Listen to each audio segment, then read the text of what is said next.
બધાને જય જિનેન્દ્ર. અત્યારે આપણી ચર્ચા જૈન રામાયણના સંદર્ભમાં બંધ ચાલી રહી છે. છે. હેલો. વિડિયો બંધ છે તમારી.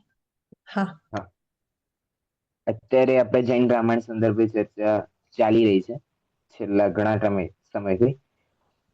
અત્યાર સુધી આપણે રામાયણની ચર્ચામાં જે મૂળ રામાયણ છે, સોરી મૂળ તો શું કહેવાય, કે જે વાલ્મીકી એ જે રામાયણ કરી છે અને જે ચર્ચામાં રહે છે વારંવાર, ત્યાં સુધીની ચર્ચાઓ થઈ ચૂકી છે.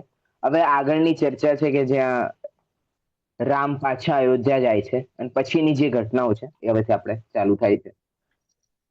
જ્યાં સુધી સ્ક્રીન સામે આવે ત્યાં સુધી આપણે મંગલાચરણ કરી લઈએ. નમો હરિહંતાણમ, નમો સેતાણમ, નમો આયરિયાણમ, નમો વજાયાણમ, નમો લોય સવ્ય. જૈન રામાયણ 17મો દિવસ. આજે લંકાવાસી ઉદાસ હતા. જે બલભદ્ર નારાયણનું સાનિધ્ય તેઓને આટલા વર્ષોથી પ્રાપ્ત હતું, તેઓ હવે પ્રસ્થાન કરવા વાળા હતા.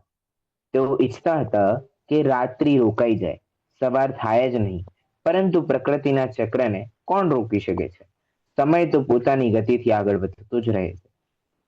સૂર્યોદય થતા જ રામ અને સીતા લક્ષ્મણની સાથે પુષ્પક વિમાનમાં બેસીને અયોધ્યા જવા તૈયાર થયા. સાથે વિભીષણ, સુગ્રીવ, હનુમાન, ભામંડલ આદિ રાજા પણ પોતપોતાના વાહન પર સવાર થઈને ચાલ્યા ગયા. રસ્તામાં રામે સીતાને એ બધી જ જગ્યાઓ બતાવી કે જ્યાં તેમણે સીતાને શોધી હતી. જે જગ્યા પર તેઓ સીતા સાથે રહ્યા હતા. અચાનક નીચે એક સુંદર નગરીને જોઈને સીતાએ રામને પૂછ્યું કે આ કઈ અદ્ભુત નગરી છે, જેને મેં આજ સુધી જોઈ જ નથી. રામે કહ્યું, આ તો અયોધ્યા છે. શિલાવટોએ તેને આ પ્રકારે મનોહર બનાવી દીધી છે, તેથી તું ઓળખી શકી નથી. એટલામાં જ દૂરથી ભરતને આવતા જોઈને તો એ વિમાન નીચે ઉતાર્યું. ભાઈઓ એકબીજાને પ્રેમથી મળ્યા. સિલાવટો એટલે શું? આ શબ્દ સિલાવટો. સિલાવટ એટલે એક તરહની શણગાર કરેલો છે એને. કે એકબીજાને પ્રેમથી મળ્યા. પછી ભરતને પણ વિમાનમાં બેસાડીને તેઓ નગર તરફ આગળ વધ્યા. અયોધ્યા વાસીઓની પ્રસન્નતાનો કોઈ પાર ન હતો. આખી નગરીને દુલ્હનની રીતે શણગારી હતી. તેઓ રામ લક્ષ્મણને આવકારવા આતુર હતા. જેઓ જેવો ભરતની સાથે સીતા, રામ તથા લક્ષ્મણે નગરીમાં પ્રવેશ કર્યો, ત્યાં જ રામ લક્ષ્મણની જય જયકારથી આકાશ આસમાન ગુંજી ઉઠ્યું. પાછળ વિભીષણ, હનુમાન, સુગ્રીવ, ભામંડલને પણ આવતા જોઈને તેમની વીરતાની ચર્ચા પણ પ્રજાજન અંદરો અંદર કરી રહ્યા હતા.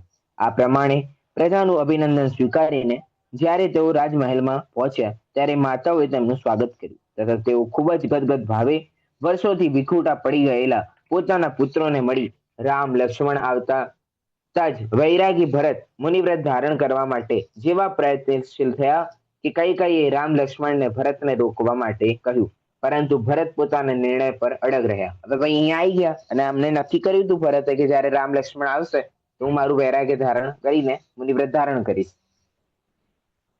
પણ પોતાના નિર્ણય પર અડગ રહ્યા. બોલ્યા કે હું આજ સુધી મોહના બંધનોમાં જકડાયેલો હતો. રાગ તો આગ છે, તે હંમેશા બાળે જ છે. એ ખબર હોવા છતાં હું આજ સુધી તેને છોડવા માટે અસમર્થ હતો, કેમ કે પ્રતિજ્ઞાથી બંધાયેલો હતો.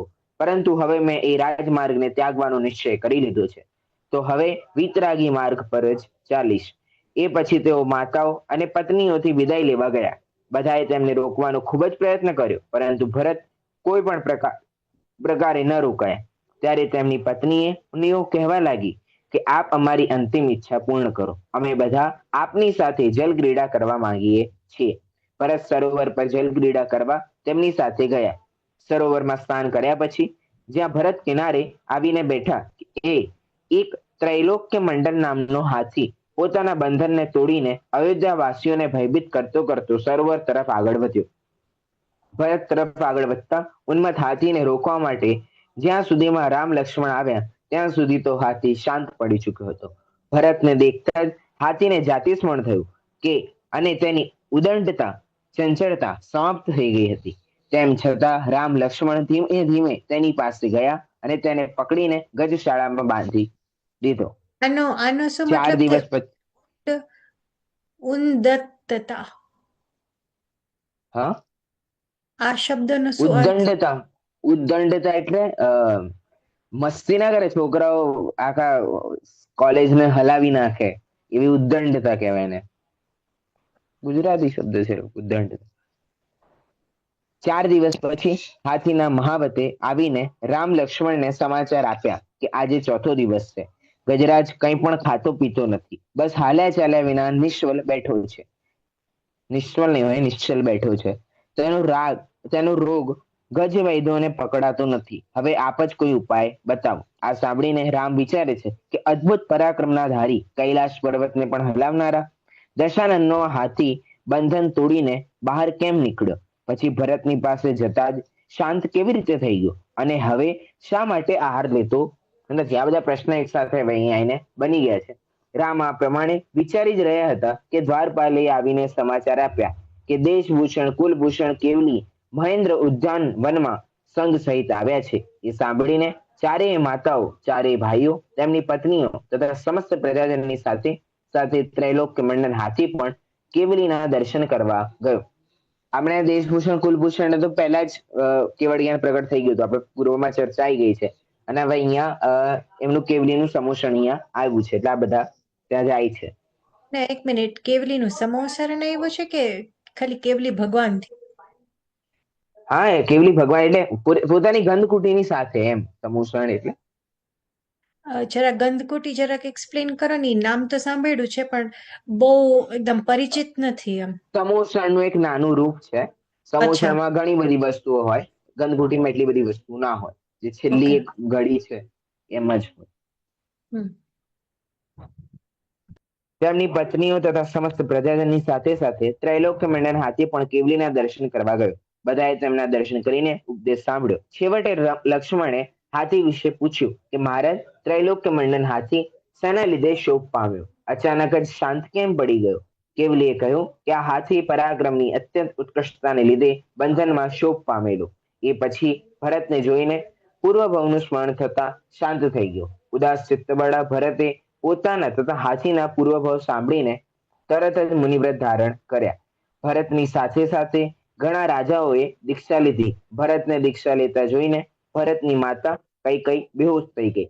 હોશમાં આવતા જ પૃથ્વીમતી આરિકા દ્વારા સંબોધન કરાતા બોધને પ્રાપ્ત થયેલી કઈ પણ તેમની સમક્ષ આરિકા વ્રત લીધા છે. અહીંયા પૃથ્વીમતી આરિકાની જોડે જોડે પૃથ્વીમતી આરિકાની સાથે કઈ પણ આરિકા વ્રત ધારણ કરે છે.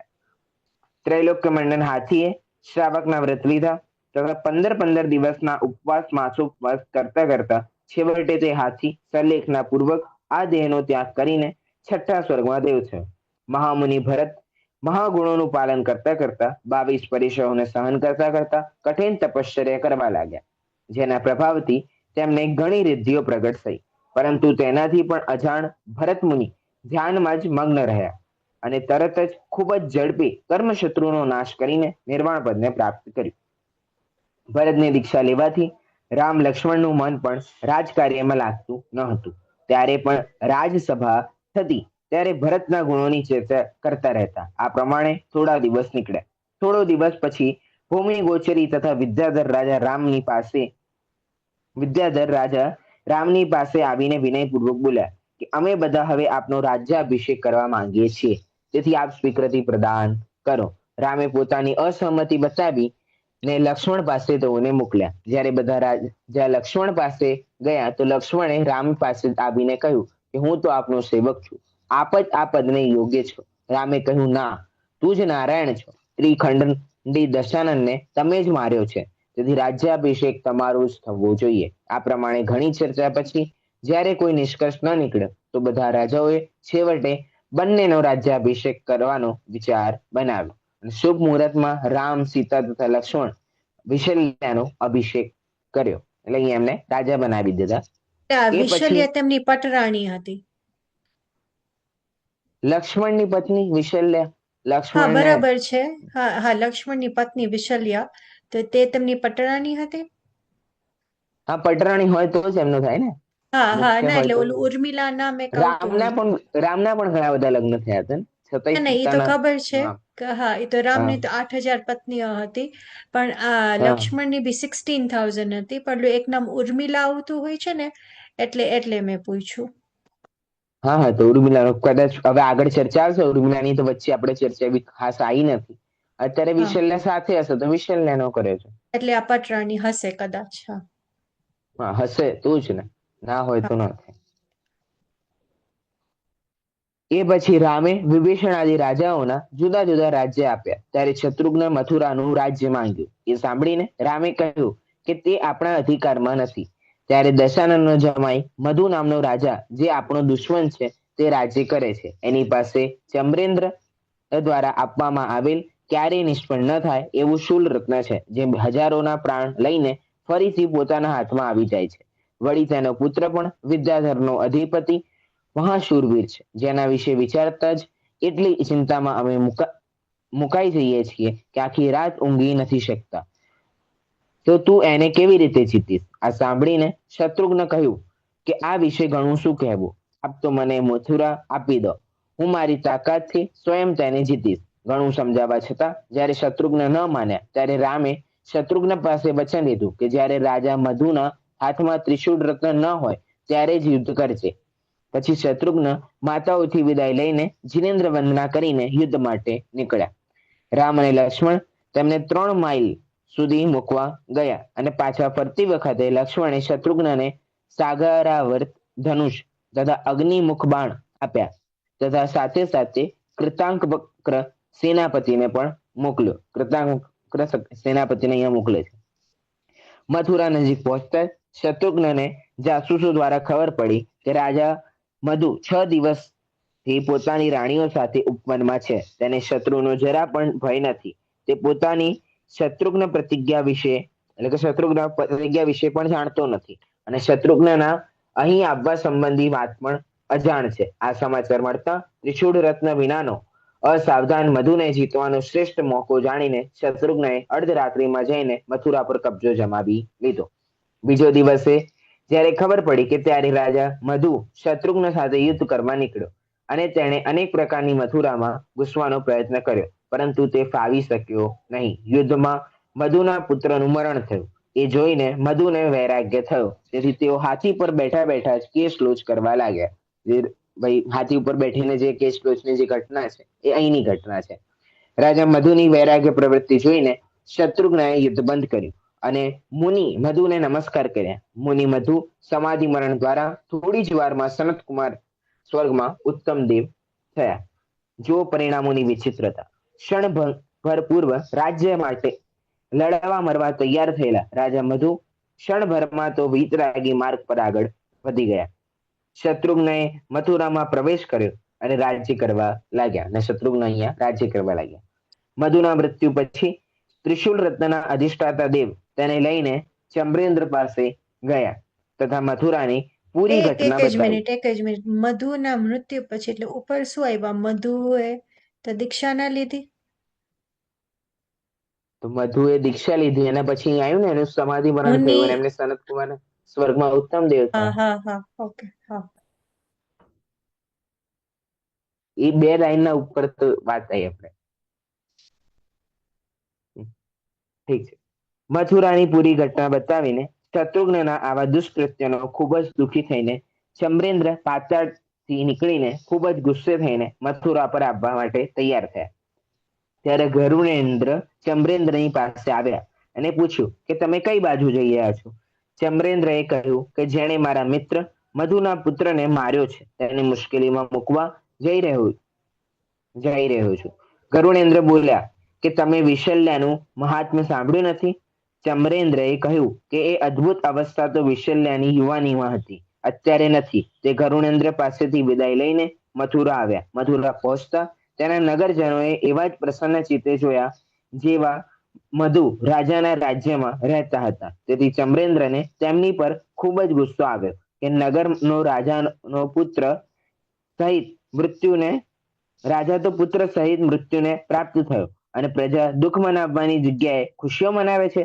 તેથી હવે હું મથુરાનું મૂળમાંથી નાશ કરી દઈશ. ગુસ્સે ભરાઈને ચમરેન્દ્રએ ઘણા ઉપસર્ગ કર્યા, લોકોને જુદા જુદા રોગથી યુક્ત કર્યા. ઘણા લોકો મરી ગયા, જેના ભયથી શત્રુઘ્ન અયોધ્યા આવી ગયા. ભાઈને જીતીને પાછો આવેલો જાણીને રામ લક્ષ્મણે સ્વાગત કર્યું. કેટલાક દિવસ શત્રુઘ્ન ત્યાં જ રહ્યા, પરંતુ મથુરા વિના તેમનું મન અયોધ્યામાં લાગતું જ નહોતું. તેથી તેઓ ઉદાસ રહેતા હતા. કેટલાક સમય પછી ચોમાસામાં ચારણ રિદ્ધિધારી મુનિઓ મથુરાની નજીકના વનમાં આવ્યા. ત્યારે તેમના પ્રભાવથી મથુરાની વિપત્તિ દૂર થઈ. બધી જગ્યાએ ફળ પુષ્પ ખીલ્યા, રોગ દૂર થઈ ગયા. એક દિવસ તેઓ આહાર માટે અયોધ્યા આવ્યા તો શેઠ અરહતદાસે વિચાર્યું કે આ તો મુનિ તો ઈચ્છા વિહારી લાગે છે, કેમ કે વરસાદમાં તો મુનિરાજ વિહાર કરતા નથી, તો આની પહેલા ક્યારેય તેમને અયોધ્યામાં જોયા નથી. તેથી તેમણે તેમને આહાર ન આપ્યો, પરંતુ તેમની પુત્રવધુએ તેમને આહાર કરાવ્યો. આહાર પછી સપ્ત ઋષિઓ મંદિર ગયા. ત્યાં ધ્યુતિ ભટ્ટારક સાથે એમને ચર્ચા વાર્તા થઈ. એ પછી તેઓ મથુરા પાછા ફર્યા.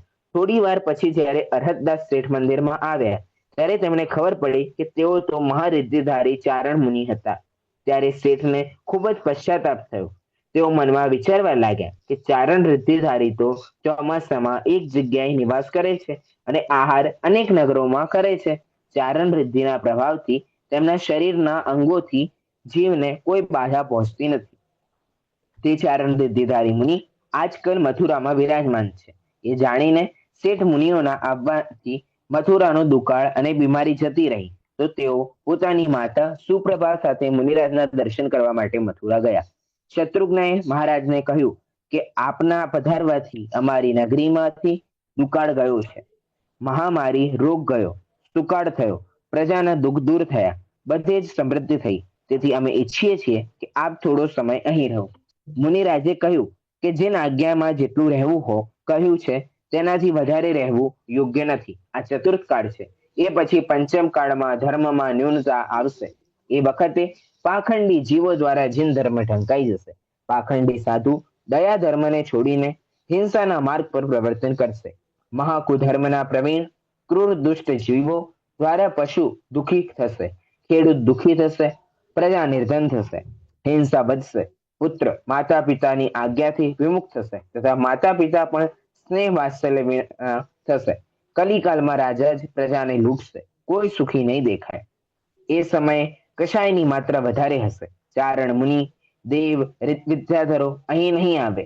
અજ્ઞાની લોકો નગ્ન મુદ્રાધારી મુનિરાજોને જોઈને નિંદા કરશે. વિષય જીવોને ભક્તિના ગુણગાન ગાશે કરશે. દિન અનાથોની કોઈ દયા નહીં કરે તથા માયાચારી દુરાચારીઓને લોકો પૈસા આપશે. તેથી હવે તમે ધર્મ ધ્યાનમાં પોતાનો સમય પસાર કરો અને જે રીતે ધર્મની ઉન્નતિ થાય એવા કાર્ય કરો. એ પછી મુનિ તો આકાશ માર્ગે વિહાર કરી ગયા અને શત્રુઘ્નએ તેમના કહેવા પ્રમાણે નગરીની બહાર અને અંદર અનેક વિશાળ ચીન મંદિર બનાવ્યા તથા ઘણો સમય સુખેથી રાજ્ય કર્યું. આ પ્રમાણે અહીંયા 17મો દિવસ થાય છે. હવે 18મો દિવસ. અયોધ્યામાં સર્વત્ર સુખ શાંતિ હતી. અહીંયા દિવસો એટલે આ જે વાર્તાના પ્રમાણે છે એ પ્રમાણે છે, બાકી મૂળમાં તો ઘણી બધી ચર્ચાઓ છે. અયોધ્યામાં સર્વત્ર સુખ શાંતિ હતી. રામ લક્ષ્મણના રાજ્યમાં પ્રજાજન પ્રસન્ન હતા.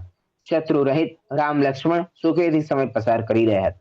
એક દિવસ રત્નપુરના રાજા રત્નરથની સભામાં અપમાનિત નારદ રાજા રત્નરથની પુત્રી મનોરમાનું ચિત્ર લઈને લક્ષ્મણની પાસે આવ્યા. ચિત્ર દેખતા જ લક્ષ્મણે તે કન્યા પર મોહિત થઈ ગયા અને તેઓ મનમાં વિચારવા લાગ્યા કે જો આ સ્ત્રી રત્ન મને ન મળ્યું તો મારું નારાયણ હોવું નિષ્ફળ છે. એક કન્યા વિશે પૂછતા નારદે કહ્યું કે તે રત્નપુરના રાજા રત્નરથની મનોરમા નામની રાજકુમારી છે. તેને માટે યોગ્ય વરની ચર્ચા ચાલતા તેમની સભામાં જ્યારે મેં આપના નામનો પ્રસ્તાવ મૂક્યો ત્યારે તેમના પુત્રોએ ક્રોધિત થઈને મારું અપમાન કર્યું અને કહ્યું કે તે અમારો શત્રુ છે, અમે તેને મારવા ઈચ્છીએ છીએ અને તમે એને અમારી કન્યા આપવાની વાત કરો છો. એટલું સાંભળતા સ્વાભિમાની લક્ષ્મણે તેમનું અભિમાન તોડવાનું મનોમન નક્કી કરી લીધું. તેથી તેમણે તરત જ વિરાજિત વિદ્યાધરને બોલાવીને કહ્યું કે સમસ્ત વિદ્યાધરોને પત્ર લખીને બોલાવો, આપણે બધા રત્નપુર તરફ પ્રસ્થાન કરીશું. રામ લક્ષ્મણ બાકીના બધા રાજાઓ અને સેના સહિત રત્નપુર તરફ આગળ વધ્યા. બંને બાજુની સેનાઓ વચ્ચે ભયંકર યુદ્ધ થયું. છેવટે રામ લક્ષ્મણની જીત થઈ અને રાજા રત્નારથે રામની સાથે પોતાની શ્રીદામા નામની પુત્રી અને લક્ષ્મણની સાથે મનોરમા નામની પુત્રી વિવાહ કરીને સુલેહ કરી દીધી. આ બધું જોઈને નારદે રાજા રત્નારથની મજાક ઉડાડી. ત્યારે રાજા રત્નારથે કહ્યું કે આપનો ગુસ્સો પણ અમારે માટે પ્રગતિનું કારણ બન્યું, નહીતર બળભદ્ર નારાયણ સાથે અમારે કેવી રીતે સંબંધ જોડાત. એ પછી લક્ષ્મણે દક્ષિણ શ્રેણીના સમસ્ત વિદ્યાધરોને જીત્યા. આ પ્રમાણે લક્ષ્મણને સંપૂર્ણ નારાયણ પદ મળ્યું.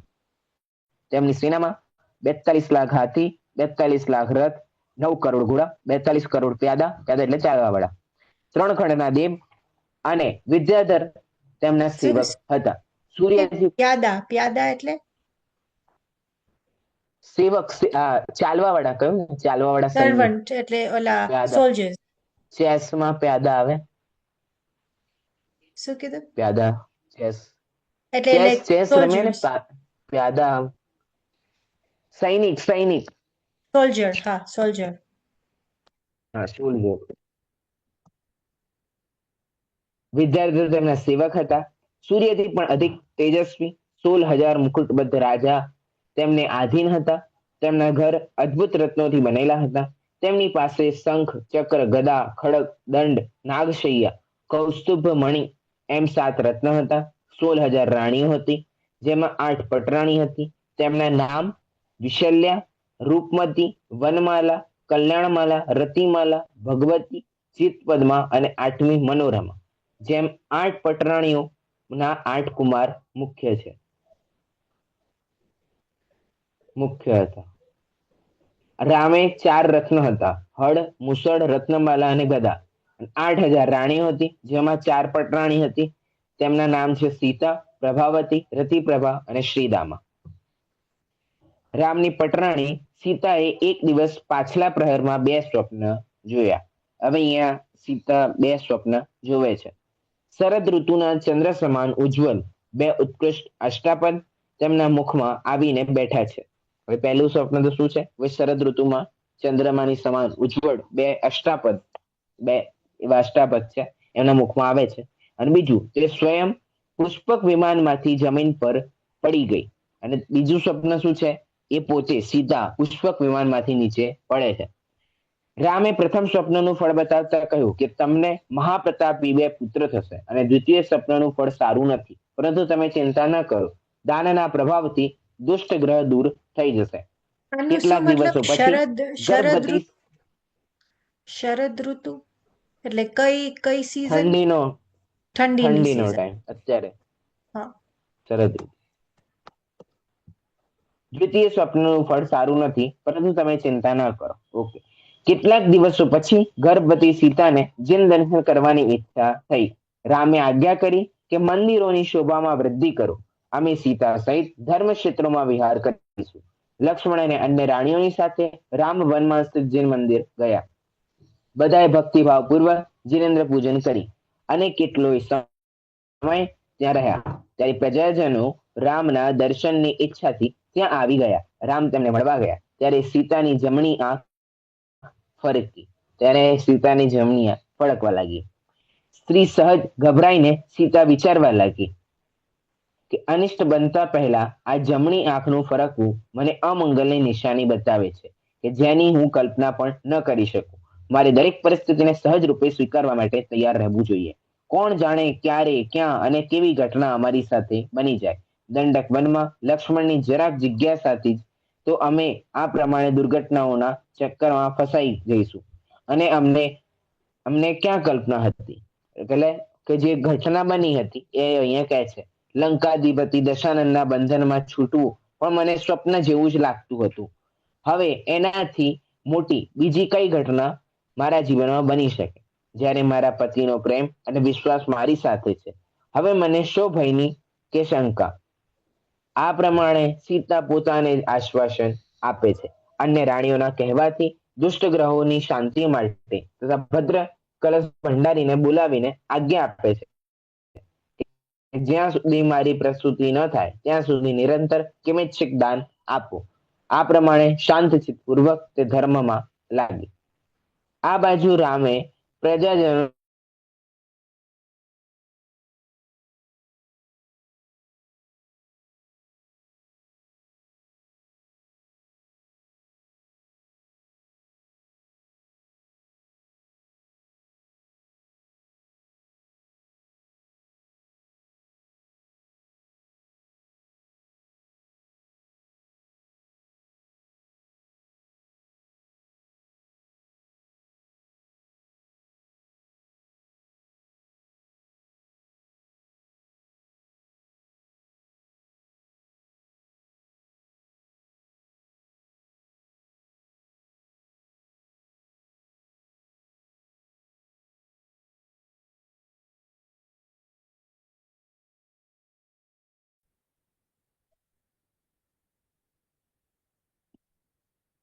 હમ ત્યારે તેણે કહ્યું કે આજકાલ નિર્બળની યુવાન. અહીંયા હા આ બાજુ.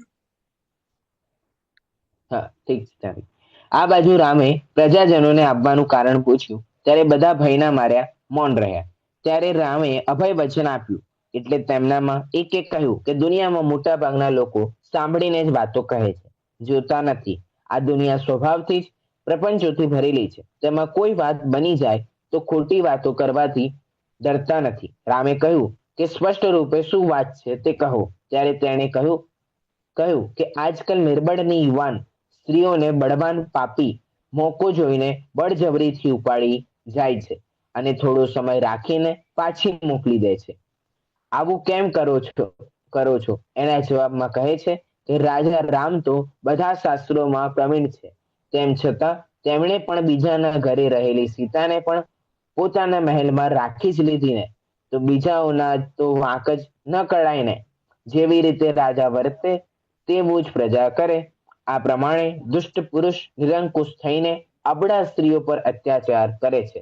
હવે આપ જ કંઈ ઉપાય બતાવો. આટલું કહીને તે પ્રજાના પ્રતિનિધિ તો ચાલ્યા ગયા, પરંતુ રામના શાંત જીવનમાં તોફાન મચાવતા ગયા કે ભાઈ કોઈ મારા કારણે આવું કોઈ કરે છે દુષ્ટ કાર્ય. રામ આજે ખૂબ જ ઉદ્વિગ્ન હતા.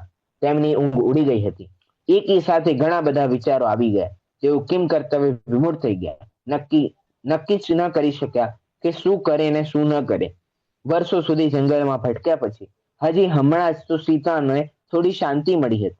હવે જેને મેળવવા માટે સમુદ્ર પાર કરીને યુદ્ધમાં શત્રુને જીત્યા, અને હવે તેને જ કેવી રીતે છોડી દઉં? પરંતુ કુળની બદનામીને લીધે હવે ઘરમાં પણ તો નથી રાખી શકતો. પ્રશ્ન માત્ર અપયશનો જ ન હતો, પરંતુ એક ખોટી પ્રથા ચાલુ થઈ જાય તેનો હતો. જો આ વિશે વિચારવામાં ન આવે તો બીજાના ઘરમાં મહિનાઓ સુધી રહેલી સ્ત્રીઓ પણ કુળવાન નારીની જેમ મજકુલીન ઘરમાં શોભા પામશે. આવી સ્થિતિમાં તો શીલની પ્રતિષ્ઠાને ઠેસ પહોંચશે. જો કે સીતા પૂર્ણ પવિત્ર છે, શીલવતી છે, પરંતુ તેનું અનુકરણ માત્ર શીલવાન સ્ત્રીઓ જ નહીં, શીલ ભ્રષ્ટ સ્ત્રીઓ અને વ્યભિચારી પુરુષો પણ દુરુપયોગ રૂપે કરશે. તેથી કંઈક કરવું અત્યંત જરૂરી છે. આ પ્રમાણે રામ કેટલાક સમય પહેલા પ્રજાએ કહેલા શબ્દો અને ઘટનાઓ વિશે વિચારી જ રહ્યા હતા કે લક્ષ્મણે આવીને તેમનું ધ્યાન ભંગ કરી દીધું અને તેમની ચિંતાનું કારણ પૂછ્યું. રામે પૂરી વાત સંભળાવીને લક્ષ્મણ ગુસ્સે થઈને બોલ્યા કે જે આવા ખોટા વચન પણ બોલશે હું તેની જીભ કાપી લઈશ. રામે લક્ષ્મણને શાંત કર્યા. પછી કહ્યું કે જો કે સીતા તો શીલવાન છે, પરંતુ મારી બદનામી કરાવનાર છે, અને હું મારી બદનામી નહીં થવા દઉં. તેથી તેનો ત્યાગ એકમાત્ર ઉપાય છે. લક્ષ્મણે કહ્યું કે હે દેવ, લોક તો મુનિઓને પણ અપવાદ કરે છે, જૈન ધર્મનો પણ અપવાદ કરે છે, તો શું આપ લોકાપવાદના લીધે ધર્મને છોડી દેશો? નહીં ને, તો પછી સીતાનો ત્યાગ કરવો પણ અયોગ્ય જ છે. રામે કહ્યું, તમારી વાત સાચી છે, પરંતુ જે ન્યાયમાર્ગી મનુષ્ય છે તેઓ લોક વિરુદ્ધ કાર્ય કરતા નથી. તો પછી લોકાપવાદની તો વાત જ દૂર રહી. મારો તો એ મોટો દોષ છે. હું પરપુરુષ દ્વારા જબરદસ્તી ઉપાડીને જવાયેલી સીતાને ફરીથી ઘરમાં લઈ આવ્યો છું. આ બધું સાંભળી પછી પણ લક્ષ્મણ ઘણું સમજ્યા, પણ રામ પોતાના નિર્ણય પર અડગ રહ્યા. તેમણે કૃતાંત વક્ર સેનાપતિને બોલાવીને કહ્યું કે સીતાને પહેલે શિખર આદિના દર્શન કરાવીને નિર્જન વનમાં છોડી આવો. કૃતાંત વક્રએ માથું ઝુકાવીને કહ્યું કે હે દેવ, આપની આજ્ઞાનું પાલન જ મારો ધર્મ છે. સીતાની પાસે જઈને કૃતાંત વક્ર ચક્ર બોલ્યો કે હે માતા, ઉઠો, રથમાં બેસો. આપને ચૈત્યના દર્શનની ઈચ્છા છે તો ચાલો.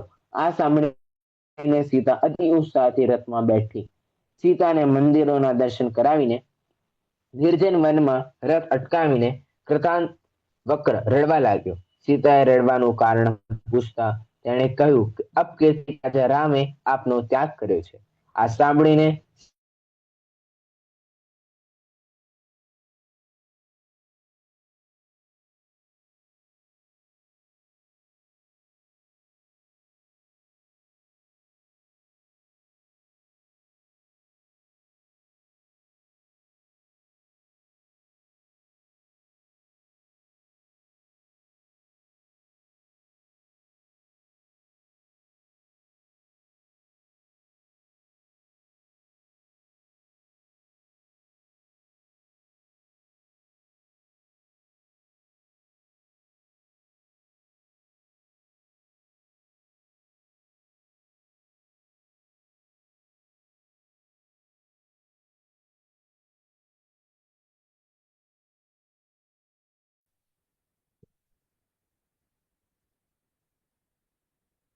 હમ આ સાંભળીને સીતા બેહોશ થઈ ગઈ.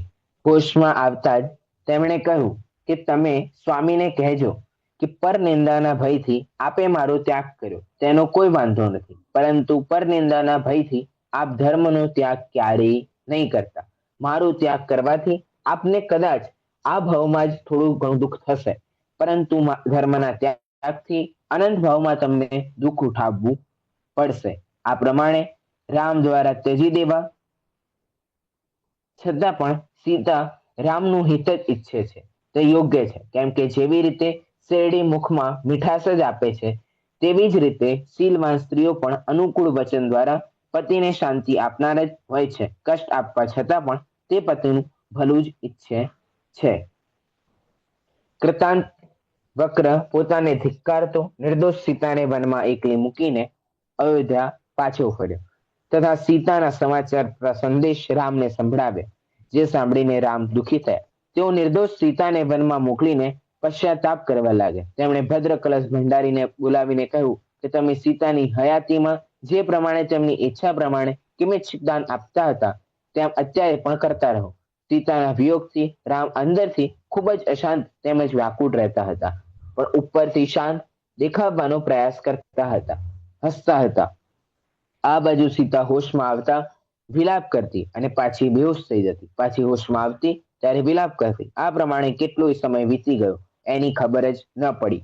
સીતાના નસીબે પુંડરીકપુરના રાજા વજ્રજંગ હાથી પકડવા માટે તે જ વનમાં આવ્યા અને વિલાપનો અવાજ સાંભળીને તે તરફ ગયા. સીતાને જોઈને તેમણે પૂછ્યું કે હે દેવી, આપ નિર્જન વનમાં કેવી રીતે આવ્યા? આપનું રડવાનું કારણ શું છે? ત્યારે તેમને આશ્વાસન ભર્યા વચન સાંભળીને સીતા બોલી કે હું રાજા જનકની પુત્રી અને રાજા દશરથના પુત્ર રામની પત્ની છું. દશાનંદને ત્યાં રહેવાથી લોકોએ તેઓ વિરોધ કર્યો, તેથી અપકીર્તિના ભયથી શ્રી રામચંદ્રજીએ મને જીન દર્શનના બહાને આ નિર્જન વનમાં છોડાવી દીધી. ત્યારે રાજા વજ્રજંગે પોતાના મિત્ર જનકની પુત્રી સીતાને ધીરજ બંધાવી અને તેને પોતાની બહેન બનાવીને પોતાની સાથે રાજમહેલમાં લઈ ગયા. ત્યાં પણ સીતાએ પોતાનો પૂરો સમય ધર્મ ધ્યાન અને દાન પુણ્યમાં જ લગાવ્યો. જ્યારે લવકુશ ગર્ભમાં હતા ત્યારે સીતાને પોતાની આજ્ઞાનું કોઈ ઉલ્લંઘન કરે તો પસંદ ન હતું. તે દર્પણની જગ્યાએ તલવારમાં પોતાનું મુખ જોવાનું પસંદ કરતી હતી. તેને સંગીત ગમતું ન હતું, પરંતુ ધનુષનો અવાજ ટંકાર સારો લાગતો હતો. આ પ્રમાણે ધીમે ધીમે સમય વીતતો ગયો અને 9 માસ બાદ સીતાએ એકી સાથે 2 પુત્રોનો જન્મ આપ્યો. રાજા વજ્રજંગે પુત્રના જન્મ સમયે ઘણી ખુશી મનાવી, દાન આપ્યું. પુત્રોના નામ અનંગ લવણ અને મદાનાંકુશ રાખ્યા, જે જગતમાં લવકુશના નામે જાણીતા છે. ઓરિજિનલ નામ છે અનંગ લવણ અને મદનાંકુશ, પણ આમ આપણે લવકુશ રૂપે જાણીએ છીએ.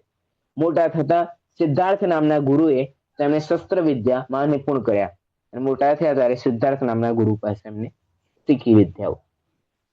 યુવાવસ્થામાં તેમના પ્રબલ પૌરુષથી અન્ય રાજાઓનું પૌરુષ પણ ફીકું પડી જતું હતું. તે રાજાઓ તેમની સેવામાં હાજર રહેતા. રૂપ અને ગુણમાં બંને ભાઈ એકબીજાથી ચડિયાતા હતા. બંનેની યુવાનીમાં પ્રવેશ કરતા જોઈને રાજા વજ્રજંગે પોતાની શશિચૂલા રાણીથી જન્મેલી 32 કન્યાઓના લગ્ન લવ સાથે કરાવવાનું વિચાર્યું તથા કુશ માટે પૃથ્વીપુરના રાજા પૃથ્વીની પુત્રી કનકમાલા માટે દૂત મોકલ્યો, પરંતુ અજાણ્યા કુળવાળા અને કુમારથી પોતાની પુત્રીના લગ્ન કરવાનું તેમણે ન સ્વીકાર્યું.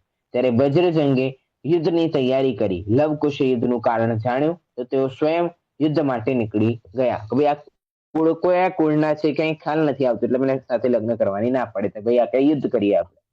તે બંને ભાઈઓના પ્રતાપથી સામે રાજા પૃથુની સેનામાં થોડી જ વારમાં ભાગદોડ શરૂ થઈ ગઈ. તેમના બાળનો સામનો કરવામાં અસમર્થ પૃથુ પણ ભાગવા લાગ્યા. ત્યારબાદ તેમણે પૃથુએ માફી માંગી અને કહ્યું કે શૂરવીરનું કુળ તેમના બાણથી જ જાણી શકાય છે. તેથી આપ મારી પુત્રી કનકમાલા સાથે લગ્ન કરો. કે ભાઈ આ કોઈ સારા જ કુળના જેમના બાણ છે, એટલે રામના જ કુળના છે. એ પછી લવકુશે ઘણા રાજાઓને જીત્યા, તેમને વશમાં કર્યા. દેવો દ્વારા સન્માનિત નારદને પ્રણામ કરીને નારદે તેમને આશીર્વાદ આપ્યા કે તમને રામ લક્ષ્મણ જેવો વૈભવ પ્રાપ્ત થાવ. આ સાંભળીને એ બંને પૂછ્યું કે રામ લક્ષ્મણ કોણ છે? કયા કુળમાં ઉત્પન્ન થયા છે, તેમના કયા ગુણ છે? ત્યારે નારદ બોલ્યા, બળભદ્ર નારાયણની આ વાર્તા તમે આજ સુધી કેવી રીતે નથી સાંભળી?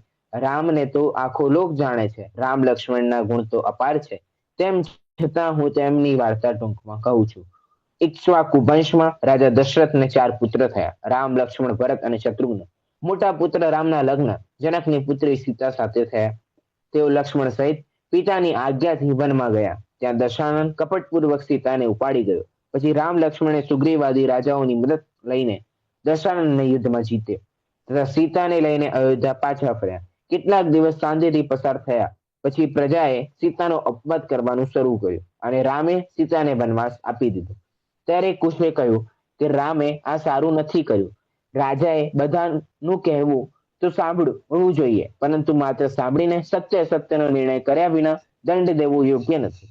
આ નીતિજ્ઞ અને કુળવાની રીત નથી. અપવાદ દૂર કરવાના ઘણા ઉપાય છે, એના દ્વારા પરીક્ષા કરીને જ દંડ આપવો યોગ્ય છે. માત્ર કહેવાથી સીતા દંડનીય નથી. અમે સીતાને ન્યાય અપાવીશું. યુદ્ધ માટે તૈયાર?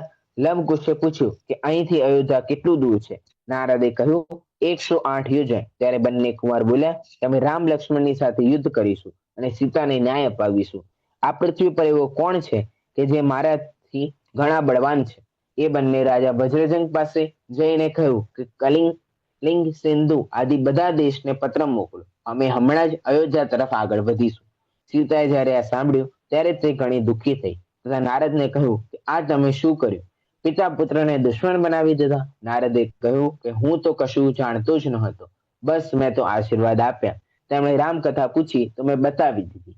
પણ તમે ચિંતા ન કરો, જે થશે તે સારા માટે જ થશે.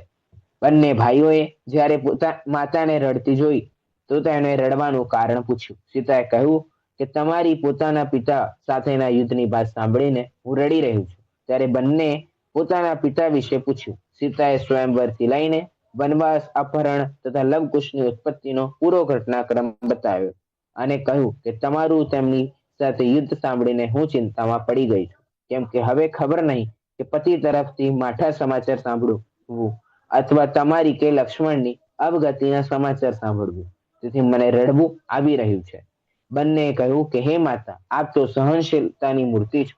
નારીનો સ્વભાવ છે કે તે પ્રિયજનના દોષને ગૌણ કરીને તેમનું હિત જ ચાહે છે, પરંતુ મહાધનુષધારી વિશાળ કીર્તિના ધારક અમારા પિતાએ આપને વનમાં છોડી દીધી એ સારું ન કર્યું. તેથી અમે તેમનું માનભંગ તો ચોક્કસ કરીશું, પરંતુ આપની સલાહ પ્રમાણે અમે તેમને પર વાગે તેવું બાણ નહીં કરીએ, કે એમને કંઈ દુઃખ થાય એવું અમે નહીં કરીએ. તેથી આપ દુઃખી ન થાવ, નિશ્ચિંત રહો. સીતાએ કહ્યું કે તેઓ તમારા વડીલ છે, તેમનાથી વિરોધ યોગ્ય નથી. તમે શાંત ચિત્તે પિતાજીને પ્રણામ કરો, એ જ યોગ્ય છે. લવકુશે કહ્યું કે અમારા પિતાથી અમને વેરભાવ થયો છે, તો પછી અમે કેવી રીતે તેમને પ્રણામ કરીએ અને દીનતાના વચન કહીએ કે અમે તમારા પુત્ર છીએ? જો અમે કહીએ કે આપના પુત્ર છીએ અને એમને ન સ્વીકાર્યા, તેથી લડાઈમાં મરણ સારું, પણ કાયરતાના ભાર્યા વચન અમે કેવી રીતે કહીએ? એ સાંભળીને સીતા ચૂપ થઈ ગઈ અને બંને પુત્ર જિનેન્દ્ર વંદના કરીને તથા માતાને ધીરજ આપીને યુદ્ધ માટે ચાલી ગયા. અહીંયા બંને પુત્રો રામની સાથે અને લક્ષ્મણની સાથે યુદ્ધ માટે અહીંયા નીકળી જાય છે. હવે અહીંયા 19મો દિવસ લઈ લેવો છે કે પછી કાલે ચર્ચા કરી? તમને જેમ ફાવે. તમે થાકી ગયે તો પછી કાલે લઈ લઈએ. કાલે લઈ લઈએ એક. તો ચલો બરાબર. યુદ્ધ સુધીનું લઈ લઈએ વર્ણન. યુદ્ધ સુધીનું વર્ણન લઈ લઈએ આપણે. યુદ્ધ બરાબર. પતાવી દઈએ પછી આગળની ચર્ચા આપણે કાલે કરીએ. જ્યારે લવ અને કુશ અયોધ્યાની નજીક પહોંચ્યા ત્યારે રામ અને લક્ષ્મણે સુગ્રીવ આદિ બધા રાજાઓ પાસે દૂતને મોકલ્યા. બધા રાજાઓ સેના સહિત જલ્દીથી આવી ગયા. નારદે ભામંડલની પાસે જઈને સીતા મિલનના બધા જ સમાચાર કહ્યા. તેથી ભામંડલ માતા પિતા સહિત પુંડરીકપુરમાં આવી પહોંચે. ક્ષેમ કુશળતાના પૂછ્યા પછી ભામંડલે સીતાને કહ્યું કે બલભદ્ર નારાયણની સામે કોઈ ટકી શકતું નથી. યુદ્ધ વિરામ માટે મદદ કરવા તમે અમારી સાથે ચાલો. સીતા વહુઓની સાથે તે ભામંડલના વિમાનમાં બેસીને ચાલી નીકળી. બધા વિદ્યાધર તથા હનુમાનને એમને જણાવ્યું કે લવકુશ તો રામના જ પુત્ર છે તો તેઓ યુદ્ધથી વિરક્ત થઈ ગયા. પરંતુ લવકુશ સાથેના પોતાના સંબંધથી અજાણ રામ અને લક્ષ્મણ તો યુદ્ધ કરતા રહ્યા. લવકુશે તો રામ લક્ષ્મણને પિતા અને કાકા જાણીને સંભાળીને સાચવીને આક્રમણ કર્યું તથા રામ લક્ષ્મણ તેમને શત્રુ માનીને ઘાતક હુમલો કરતા હતા. આ પ્રમાણે ઘણો સમય રામ અને લવ તથા લક્ષ્મણ અને કુશમાં યુદ્ધ થતું રહ્યું. પોતાના દરેક શસ્ત્રનો કુશ પર નિષ્ફળ હુમલો જોઈને ગુસ્સે થયેલા લક્ષ્મણે ચક્ર ચલાવી દીધું. હવે છેવટે આણે શું કર્યું? લક્ષ્મણે કે ચક્ર જ ચલાવી દો, કારણ કે એક જ વાર્તામાં પૂરું થઈ જાય. પરંતુ ચક્રરત્ન પણ કુશની સામે પ્રભાવહીન થઈ ગયું. ચક્રરત્ન નિષ્ફળ જતા બધા સૈનિકો આશ્ચર્યચકિત રહી ગયા અને પ્રભાવહીન થઈ ગયું. ચક્રરત્ન નિષ્ફળ જતા આશ્ચર્ય અને વિચારવા લાગ્યા કે શું આ બીજા બલભદ્ર નારાયણ છે? શું જીન મુનિનું કથન વિપરીત હોઈ શકે? લક્ષ્મણને વિચારમાં પડેલા જોઈને નારદે તેમની પાસે જઈને કહ્યું કે જીન વચન અન્યથા હોતા નથી. આ તમારા જ ભત્રીજા છે, સીતાના પુત્ર છે. આ તમારું જ અંગ છે, તેથી તેમની પર ચક્રાદિ શસ્ત્ર ચલાવી શકાતું નથી. ચક્રરત્નનો નિયમ છે કે પરિવારજનો ઉપર ચાલતું નથી. સીતાના પુત્ર જાણીને રામ લક્ષ્મણે તેમને ગળે લગાવે.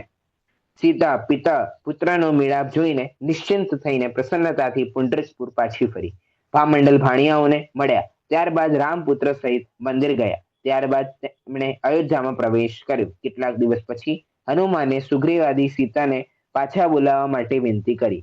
રામે કહ્યું કે લોક અપમાનને લીધે સીતાને મેં છોડી દીધી હતી. હવે પરીક્ષા વિના એમને એમ હું તેને કેવી રીતે બોલાવું? તેથી હવે બધા દેશના સામંતોને બોલાવું તથા બધાની સામે સીતા પોતાની પવિત્રતા સાબિત કરે તો હું તેને મારી સાથે રાખી શકું. એ સાંભળીને હનુમાન આદિ પુંડરીકપુર જઈને સીતાને લઈ આવ્યા. અયોધ્યાની નજીક મહેન્દ્ર ઉદ્યાનમાં સીતાએ રાત પસાર કરી. બીજા દિવસે જ્યારે સીતાએ રાજ્યસભામાં પ્રવેશ કર્યો ત્યારે ત્યાં ઉપસ્થિત બધા રાજાઓએ સીતાનું યથાયોગ્ય સન્માન કર્યું. સીતા જેમ જેમ રામની નજીક આવવા લાગી ત્યારે તેમણે રામનો કોઈ પ્રતિભાવ ન જોયો. રામને ઉદાસીન જોઈને તે મનમાં વિચારે છે કે કદાચ હજી મારા વિયોગના દિવસો પૂરા થયા લાગતા નથી. મારા સ્વામી હજી પણ મારાથી નારાજ જ છે, તેથી અત્યારે તેમની પાસે જવું યોગ્ય નથી. એમ વિચારીને તે દૂર જ ઊભી રહી ગઈ. સીતાને સામે ઊભેલી જોઈને રામ ગંભીરતાથી બોલ્યા કે હે સીતા, જો કે તમારી નિર્દોષતા જાણું છું, તેમ છતાં સ્વભાવે કપટ ચિત્તવાળી પ્રજાને વિશ્વાસ અપાવીને તમે તેમની શંકા દૂર કરો. સ્વામીના આવા ભરોસાપૂર્ણ વચન સાંભળીને પ્રસન્ન ચિત્તે સીતાએ કહ્યું કે હું દરેક પ્રકારની પરીક્ષા આપવા તૈયાર છું. જો આપ આજ્ઞા કરો તો આ ભયંકર ઝેર પી જાઓ તથા અગ્નિની જ્વાળામાં પ્રવેશ કરો, અથવા આપની જે ઈચ્છા હોય તે કરવા હું તૈયાર છું. સમજી વિચારીને રામે સીતાને અગ્નિ પરીક્ષાની આજ્ઞા આપી. સીતાએ તેનો સહર્ષ સ્વીકાર કર્યો. પરંતુ હનુમાન આદિ ઘણા ચતુર બન્યા. તેઓ વિચારવા લાગ્યા કે આ અગ્નિનો શો ભરોસો? પરંતુ રામે કોઈની વાત સાંભળ્યા વિના નોકરોને અગ્નિવેદી બનાવવાની આજ્ઞા આપી. આ બાજુ જ્યારે અયોધ્યામાં અગ્નિવેદી બની રહી હતી ત્યારે અયોધ્યાની નજીક મહેન્દ્ર ઉદ્યાનમાં સર્વભૂષણ મુનિને કેવલ જ્ઞાનની પ્રાપ્તિ થઈ. તેથી તેમના દર્શન માટે દેવતાગણ આવી રહ્યા હતા. તેમણે સીતાની પરીક્ષા કરવા માટે તૈયાર કરાયેલી અગ્નિવેદી જોઈ. તેથી ઇન્દ્રએ મેઘકેતુ નામના દેવને મહાસતી સીતાનો ઉપસર્ગ દૂર કરવાની આજ્ઞા આપી અને સ્વયં કેવલીના દર્શન કરવા ચાલ્યા નીકળ્યા. ઇન્દ્રની આજ્ઞાનું પાલન કરવા માટે મેઘકેતુ દેવ અગ્નિકુંડની ઉપર આસમાનમાં છુપી રીતે બેસી ગયો. અગ્નિવેદી તૈયાર હતી. અગ્નિની જ્વાળામાં આખું વાતાવરણ તપ્તતામય થઈ રહ્યું હતું. ઉપસ્થિત સમસ્ત પ્રજા આશ્ચર્યચકિત હતી. સીતા ધીમે ધીમે અગ્નિવેદી તરફ આગળ વધી રહી હતી. તેઓ નિશ્ચિંત હતા. ક્યાંય જરા પણ ભય કે વ્યાકુળતાનો અંશ પણ તેમના મુખ પર દેખાતો ન હતો. પરંતુ રામ બેચેન હતા. તેઓ વિચારી રહ્યા હતા કે હું પતિવ્રતા શીલવતી સીતાને વ્યર્થ અગ્નિ પ્રવેશની આજ્ઞા આપી બેઠો. હવે હું એના આગળ વધેલા કદમ કેવી રીતે પાછા વાળું? જો રોકું તો તે શરમજનક છે, અને નથી રોકતો તો સીતાનું મૃત્યુ નિશ્ચિંત છે. કેમ કે અગ્નિનો સ્વભાવ તો બળવાનો જ છે. કોઈ પણ સ્ત્રી પુરુષ અગ્નિનો સ્પર્શ કરશે તો બળશે જ. આ પ્રમાણે અસહાય બનેલા રામ કિમ કર્તવ્ય થઈ ગયા. અગ્નિવેદીની પાસે પહોંચીને સીતાએ તીર્થંકરનું સ્મરણ કર્યું અને કહ્યું કે જો મન વચન કાયાથી અગર મેં કોઈ અન્યને ઈચ્છા પણ કરી હોય તો આ અગ્નિમાં મારો દેહ બળી જાય. જો હું પતિવ્રતા અણુવ્રતધારી શ્રાવિકા છું તો હે અગ્નિ મને ન બાળકતી. એમ કહીને નમોકા મંત્રનો જાપ કરતા કરતા સીતાએ અગ્નિમાં પ્રવેશ કર્યો. ત્યારે મેઘકેતુ દેવે અગ્નિવેદીને જલકુંડમાં પરિવર્તિત કરી દીધી. એટલું પાણી ભરી દીધું કે ત્યાં ઉપસ્થિત જન ધીમે ધીમે તેમાં ડૂબવા લાગ્યા. પાણીને તીવ્ર ગતિથી આગળ વધતું જોઈને બધા ભૂમિગોચરી રાજાઓ ડરી ગયા અને પાણીથી રક્ષા માટે સીતાને પ્રાર્થના કરવા લાગ્યા. સીતાને કહેવા લાગ્યા કે દેવે પાણી અટકાવ્યું છે તથા એ સરોવરની વચ્ચે એક સિંહાસન બનાવ્યું જેના પર સીતા બેઠી. પછી લવકુશ સીતાની પાસે તરીને ગયા. રામ પણ સીતાની પાસે પહોંચ્યા અને તેમને પોતાની સાથે મહેલમાં ચાલવાનો આગ્રહ કર્યો. ખૂબ જ ગંભીર સીતાએ કહ્યું કે હે નાથ, મેં સંસારના સ્વરૂપને ખૂબ જ સારી રીતે સમજી લીધું છે. હવે મારી ઈચ્છા મોક્ષ માર્ગ તરફ આગળ વધવાની છે, તેથી હું તો જૈનેશ્વરી દીક્ષા ધારણ કરીશ. એ સાંભળીને રામ બેહોશ થઈ ગયા અને સીતાએ પૃથ્વીમતી આરિકા પાસે જઈને દીક્ષા લઈ લીધી. આ પ્રમાણે જોઈ શકીએ છીએ કે મહાસતી શીલવતી સીતાને 3 વાર વનવાસ ભોગવવો પડ્યો. પહેલી વાર તો જ્યારે તેઓ પોતાના પતિ રામની અનુગામીની બનીને રામ લક્ષ્મણ સાથે વનમાં ગયા હતા ત્યારે તેમને રાવણ દ્વારા ઉપાડી જવામાં આવતા મહા મુશ્કેલીનો સામનો કરવો પડ્યો હતો. બીજી વાર લોકઅપવાદના ભયથી પતિ દ્વારા નિર્જન વનમાં છોડી દેવાઈ હતી. ત્યારે પણ ગર્ભાવસ્થામાં સીતાને અનેક કષ્ટ સહન કરવા પડ્યા હતા. હવે ત્રીજી વાર સ્વયં વૈરાગ્ય ધારણ કરીને બધી જ લૌકિક સુવિધાઓને ઠુકરાવીને બધા જ કુટુંબીજનોને છોડીને વનમાં જઈ રહી હતી. વૈરાગ્ય વિના જે પણ વનમાં જશે દુઃખ જ પામશે. રાગ ચાહે ભવ વન में રહે ચાહે વન में જાય, ભવન में રહે ચાહે વન में જાય, દુઃખ જ પામે છે. વૈરાગ્ય વિના સુખ પ્રાપ્ત થઈ શકતું નથી. હવે મહાસતી સીતાજી વૈરાગી બનીને વનમાં જઈ રહી છે, તેથી કોઈ મુશ્કેલીનો પ્રશ્ન જ નથી ઉઠતો. પહેલી વાર સાસુ સસરાને લીધે વનવાસ મળ્યો હતો. બીજી વાર પ્રાણનાથે જ કહ્યા વિના મોકલી દીધી હતી. જ્યારે સાસુ સસરાએ મોકલી હતી ત્યારે પતિ અને દિયરનો આધાર હતો, પરંતુ શું થયું એ આધારથી છેવટે તો રાવણ તેનું હરણ કરીને લઈ ગયો. બીજી વાર જ્યારે પતિએ મોકલી ત્યારે પણ આધાર ન હતો, પણ કોઈ તેને ઉપાડી ન ગયો. ધર્મનો ભાઈ બનીને મદદ કરનાર મળી ગયા. હવે ત્રીજી વાર નથી કોઈ હરણ કરવા વાળું કે નથી કોઈ ધર્મનો ભાઈ આવવાનો. હવે તો ધર્મ જ સહારો છે. ખરેખર સાચો આધાર તો ધર્મ જ છે. હોશમાં આવતા જ સીતાને પાસે ન જોતા રામ શૂન્યચિત્ત થઈ ગયા. તેઓ વિચારવા લાગ્યા કે પ્રિયજનનું મરણ સારું પણ વિયોગ નહીં. દેવોએ સીતાની મદદ કરી તે તો ખૂબ જ સારું કર્યું, પણ હવે તો તેઓ મારી રાણી મને પાછી નહીં આવે તો એમની સાથે મારે યુદ્ધ થશે. લક્ષ્મણના સમજાવવા છતાં તેઓ ન માને તથા ગુસ્સે થઈને કુલભૂષણ કેવલીની ગંધકોટી તરફ ગયા. દૂરથી ગંધકોટી જોઈને રામનો ક્રોધ શાંત થઈ ગયો. તેઓ હાથી ઉપરથી ઉતર્યા, ભગવાનને નમસ્કાર કર્યો, તેમની 3 વાર પ્રદક્ષિણા કરી તથા તેમના ઉપદેશનું શ્રવણ કર્યું. સીતા પણ આરિકા બનીને તેમનો ઉપદેશ સાંભળી રહી હતી. આ પ્રમાણે અહીંયા સીતા વનમાં જઈને આરિકા વ્રત ધારણ કરે છે. હવે આગળની જે ચર્ચા છે આપણે આગળ હવે લઈશું. અહીંયા સુધીની એક ઘટના પૂરી થાય છે. હવે જે બીજી ચર્ચાઓ છે, ઉપદેશ છે, એ બધી ઉપદેશની બધી ચર્ચાઓ આપણે આગળના ક્લાસમાં કરીશું. અત્યારે જન્માણીશ સુધી